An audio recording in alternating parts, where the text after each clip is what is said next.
Well, hello, hello, hello. Hello, Louise, lovely to hello. see you. How are you? I am great. How are you? Good. I'm very, very well. Welcome to episode 2, which we're entitling Dementia Isn't Just About Memory Loss. And that's a really powerful message because it immediately challenges, doesn't it, one of the most kind of common and I'll go as far as to say damaging misunderstandings about a dementia. That it's usually just simply about forgetting names and dates and events. So I suppose before we really dive into that, we were having just a very quick conversation before we started the recording, didn't we, about what has been your experience of that?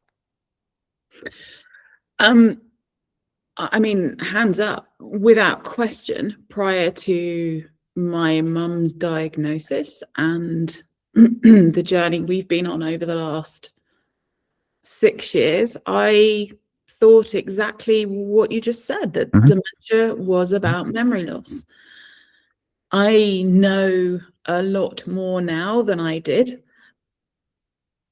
My mum's diagnosis was, I think, 4 years after she first started showing symptoms, Right. because understand more, and now I reflect back on the kinds of things that my mum wanted help with and would ring me up and say, "Oh, do you mind if I come and meet you at lunchtime, because I want to transfer some money and I just want to be sure I do it right." We Okay. used to laugh and say that, my mum, for her age, was absolutely phenomenal on things like internet banking Yeah. and Yeah. stuff like that. And then all of a sudden, what we thought was a loss of confidence, Hmm. which was like, okay, Yeah. actually was more about, I'm not sure about how getting from A to B on this particular journey.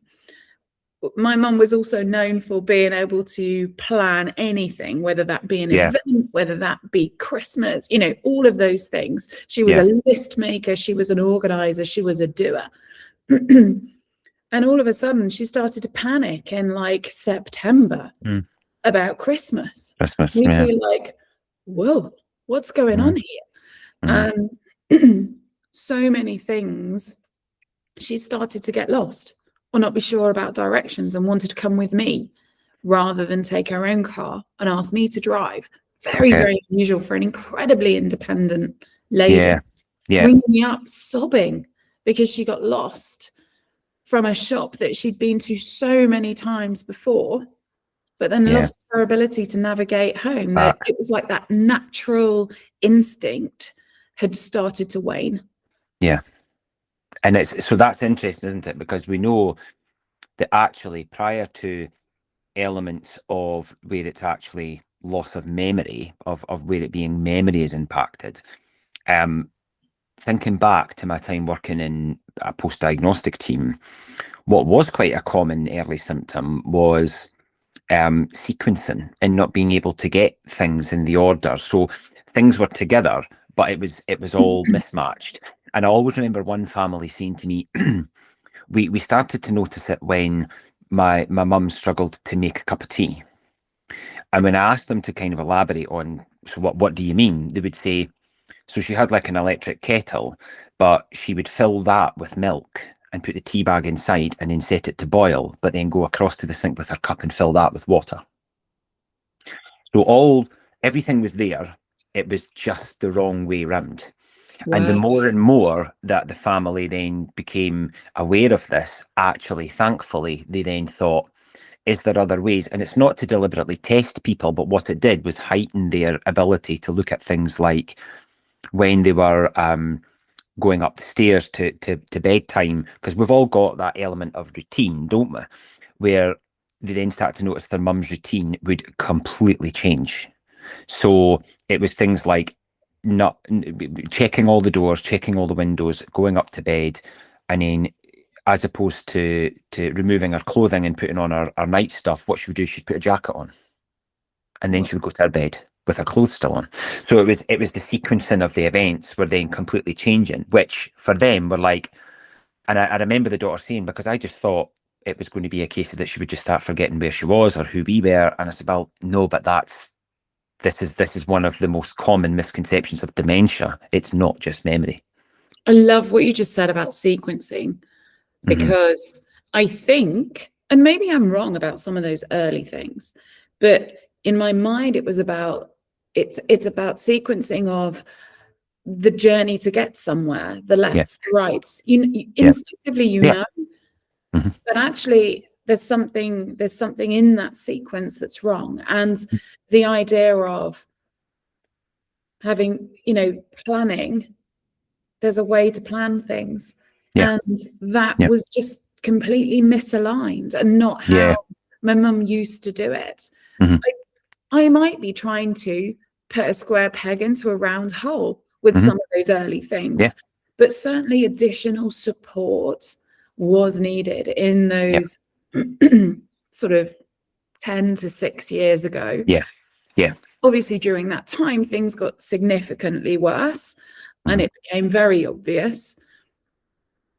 So, yeah, I love sequencing. I think that's a really strong word. So, Yeah. what else? I love the example of the cup of tea, but what else do you think is in those early days? We tend to find that it will be things like the element of reassurance. So exactly what you've described, of something that the person would always have the ability to do and probably and actually still can do, but they need more reassurance from someone as to, am I definitely getting this right? So one thing I've never understood, and hopefully there will be people out there that will be listening to this that will maybe chuckle to themselves. What was with that generation of whereby they would go down to the bank and transfer money from one account to another, but not for any specific purpose? Because my gran used to go down to the town on a Tuesday, Wednesday, or a Thursday, or a Saturday morning, and she would literally walk into the bank to take money out of one account, put it into another, and then leave the bank. Now, from what we can gather, she always did this. There was something about moving her money. So she'd move it from one bit to another account, and then things. And then, of course, she was also from that generation, bless her heart, of whereby I'm also going to withdraw £300 and keep it in my purse. Like, but that then became the point of whereby what we do know is I was actually just sitting watching. I am a huge fan of the Golden Girls. And Sophia in the Golden Girls doesn't go anywhere without her handbag. Now, we're kind of noticing the change in the generations of that because, but when I think back, what always used to happen was the reassurance of, where is my handbag? Particularly in a care home or in a hospital, because in my handbag is my life. It's my Yeah. purse, it's my house keys, it's Yes. everything else. And yet the handbag might be right at the side of them. Yeah. But it was just getting someone else there to reassure. Elements of emotional connection as well, I feel, of for the person, if they're struggling to make sense of, and I kind of describe it as, we've all done this thing of whereby you walk into a room and you forget why you've done it, or you struggle to recall a person's name or where it was that you went on holiday. But eventually, for you and I, it comes back. But imagine what that must be like to experience that every minute of every day, and it doesn't come back. It's that bit of it for me. And there was once a psychiatrist who was at a presentation, and he put it beautifully. He illustrated it as the finger click. And we all do it, but he says, but this finger click is actually sometimes the first symptom. What was the name of that?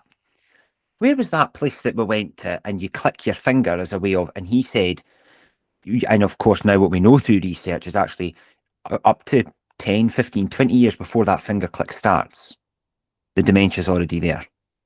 So that, like, the amyloid plaque that causes Alzheimer's disease can already be present within the brain, but the symptom of the dementia has just not shown yet. And research tells us that. So it's this point of taking symptoms seriously. But obviously part of that's the clinician, because then if, say, for example, I walked into my GP surgery and said, I'm starting to struggle to recall particular things, or I'm getting the sequencing wrong, or I'm finding that I can't sleep as well.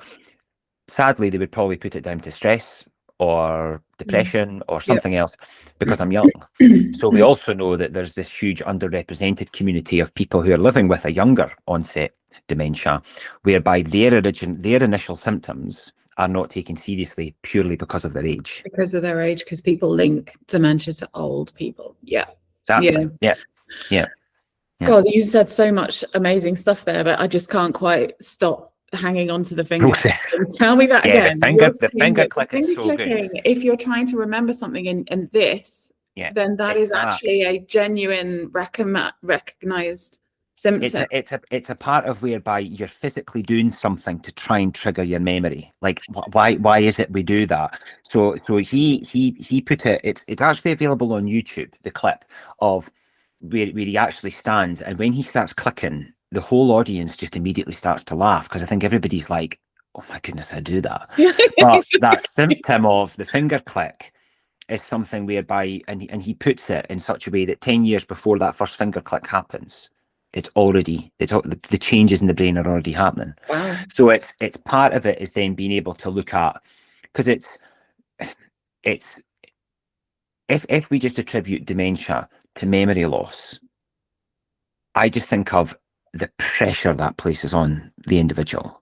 Whereas, like you say, if your mum was at home and she's returning from the shop and she's looking thinking, now is it left I go or is it right I go?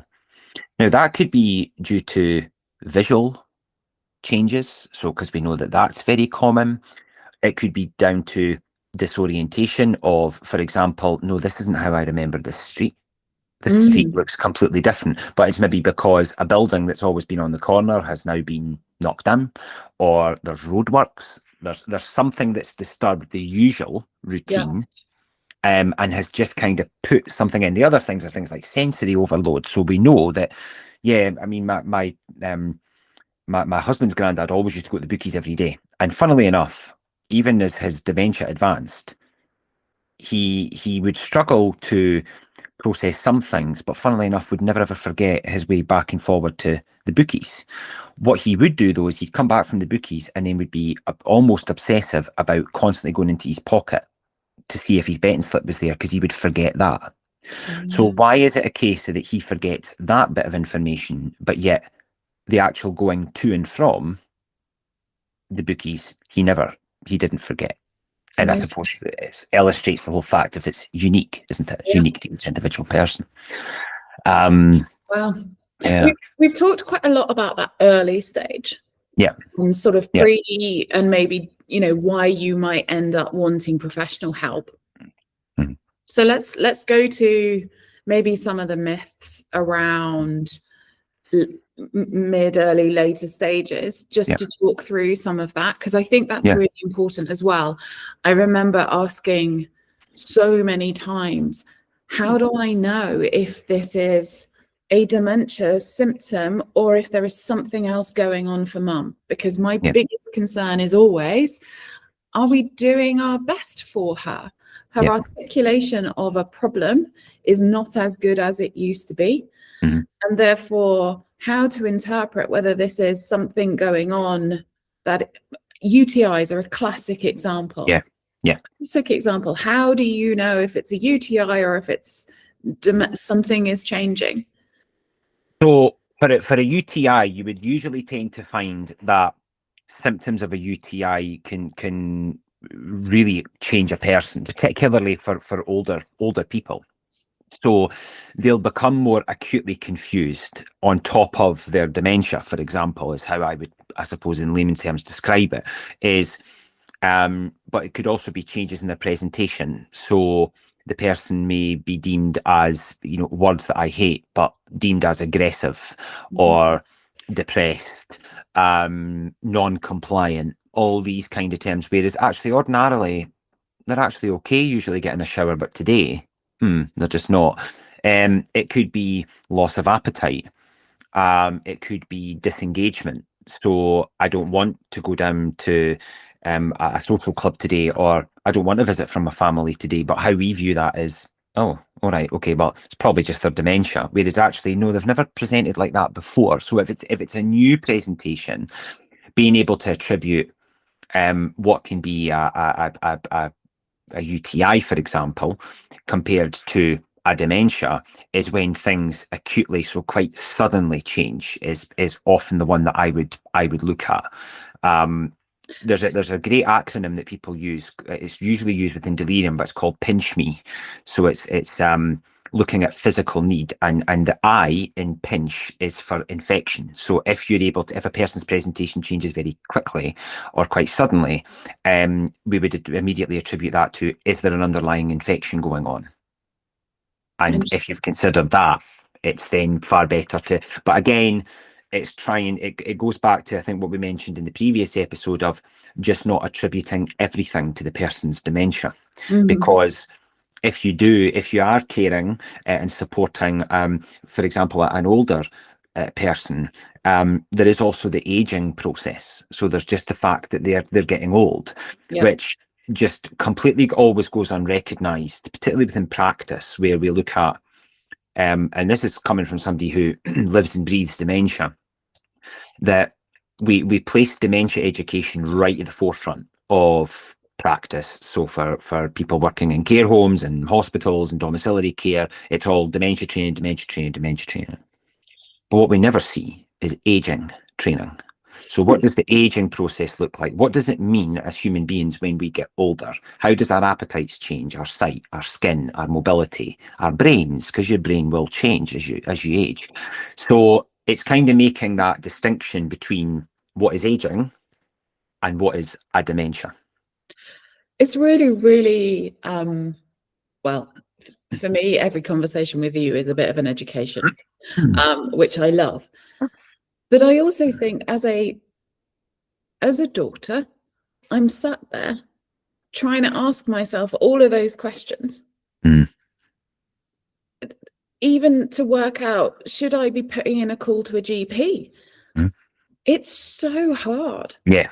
It is so hard. And like you said, not always assuming it is the dementia. It is key. But if I phoned up and asked for help because I was worried about infection at every what seems a bit odd symptom or a little bit out of character because it's happened quickly or something like that, I would be on the phone multiple times a day, to be honest, because my mum happens to present in a fairly volatile way throughout any 24 hours. We can go from really loving and calm and peaceful, but mum's presentation of something that isn't good for her can be fairly aggressive quite quickly. And you're like, oh God, where did that come from? And it's usually due to, I think, frustration that she can't communicate in the way that she wants to communicate. And so it can come out not very nicely, but that can be a very fast, everything was fine, everything really is not fine. But then I'm like, it's difficult. I think as a non-professional, it's really hard to work out what's going on and looking for patterns and things like that. It can become obsessive as well. And I've fallen foul of that.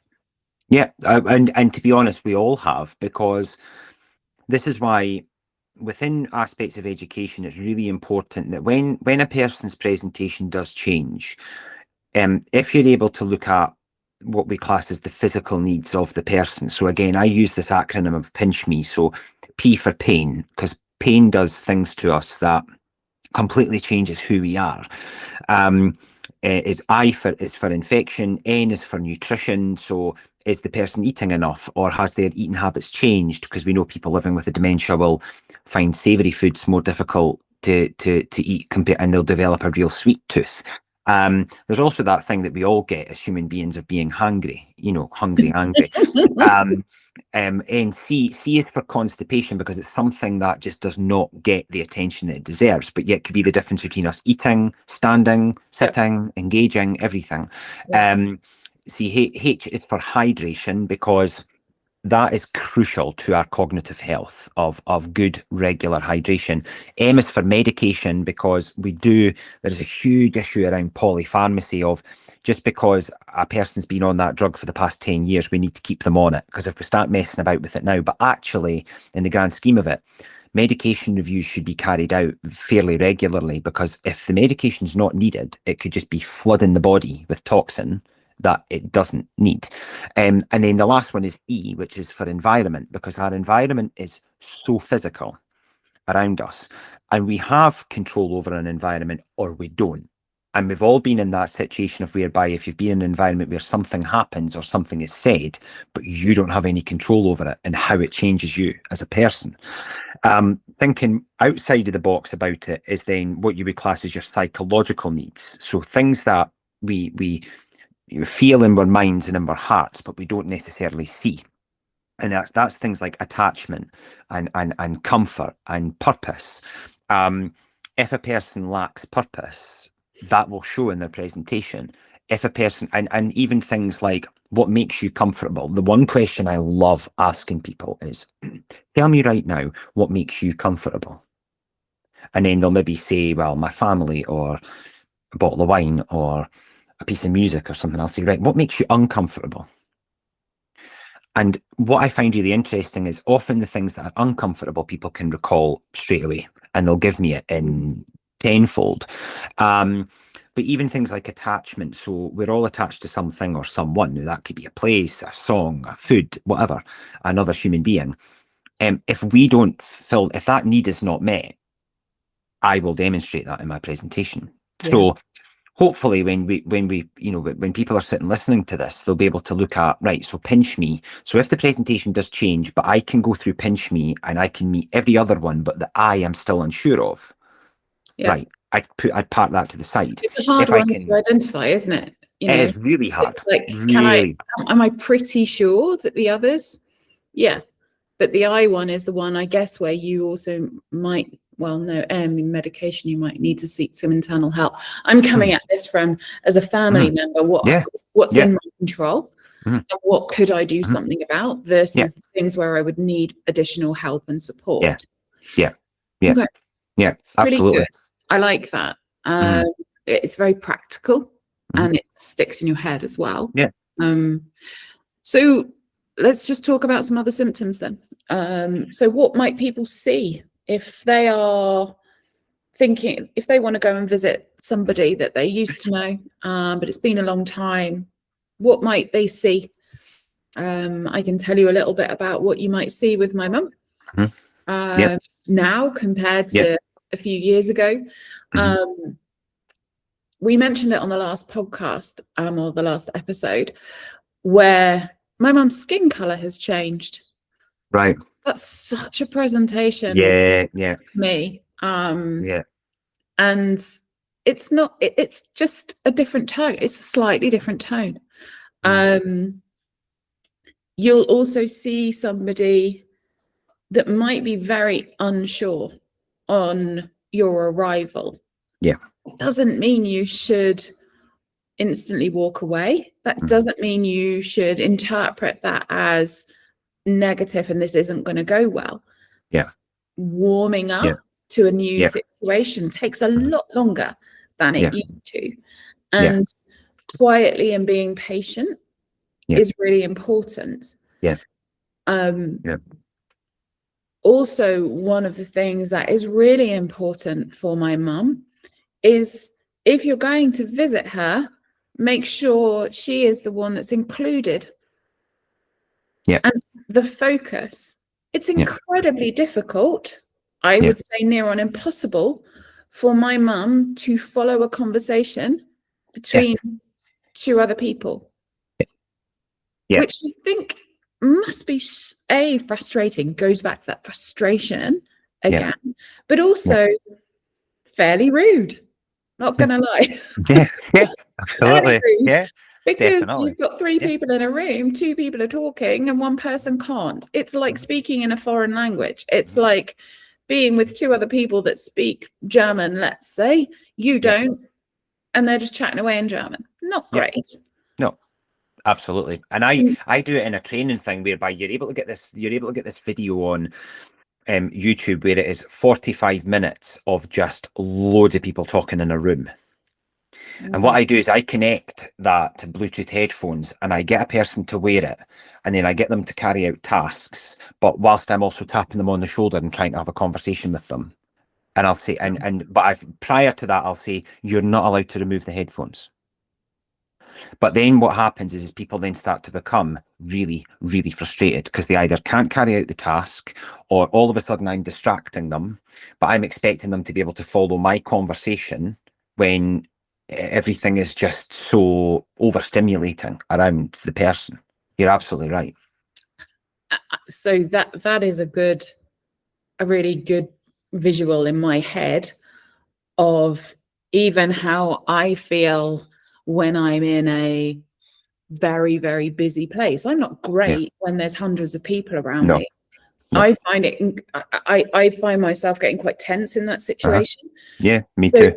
Watching my mum's frustration or difficulty processing when she's in a very busy environment and there's stimulation all around, I definitely think is an important thing to recognize and ensure that if you are looking to try and support someone with dementia, you find environments that are suitable. Yeah, absolutely. And if you're going to go out with someone, because of dementia not just being about memory loss, if you're going out and you decide that you're going to go to a garden centre on a beautiful Sunday afternoon when it's at its absolute most heaving, and you think that's the ideal place for someone to have a nice potter around, when there's people everywhere, children probably screaming around, you're not setting yourself up for success with that. No.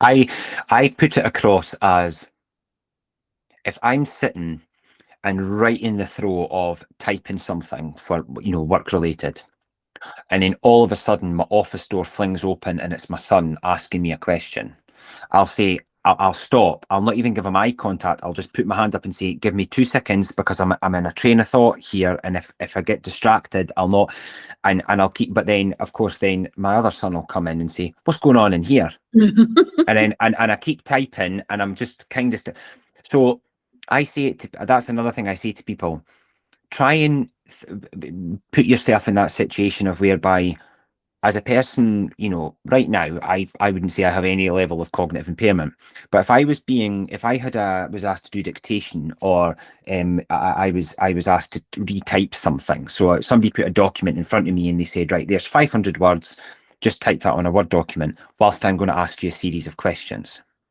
Immediately, my anxiety would go through the roof because it's something that I cannot do. And yet I play piano, and I can play a church organ, and I can play drums, whereby the coordination means that my brain has to kind of split itself up, because my hand's doing one thing, and whilst playing a piano, my hands are doing one thing, my feet are doing another, but I could be singing at the same time. My brain finds that absolutely fine to be able to do. But if I'm the one that's singing and I'm sitting playing, fine.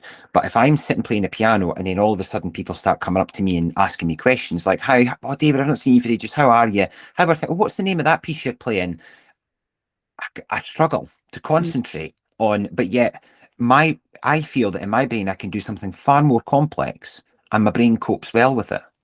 It's really, it's fascinating how things change, evolve, and what used to be normal becomes not. And how, just I didn't know all of those things about you, which is very cool. But I've not played piano for a while, so I'm not really playing anytime soon. I think the whole idea of thinking about how you might react to a situation, and then adding that on to the person that you're visiting, seeing, caring for, supporting, whatever it might be, is really important. I think overstimulating environments is critical. And I try and choose very carefully where we will go if we're going to go out, to do something, which Yeah. getting about is very important. Mhm. And having a degree of stimulation is necessary, 100% Yeah. necessary. But if you Yeah. get that wrong, you can turn what would have been a really nice opportunity to, engage into something much more negative. And it Mhm. just takes that little bit of forethought, I Mhm. think. And often you would tend to find in that situation that sadly it's the person who's living with the dementia that's blamed. So it's them, it's they who have the problem. So I used to see it a lot in care practice of whereby breakfast time or lunchtime, and you've got in the dining room lots of conversation, lots of clattering and banging and things like that, as well as the television on the wall being on, the Alexa's blaring some music, and then it gets to the point where this person would just quietly put their fork down, stand up, and walk away from the table. Yeah. But then staff would immediately reorientate the person back to, no, come on, you need to sit down and have lunch. Now, if that person couldn't communicate, it's actually showing whereby, well, who's in control there.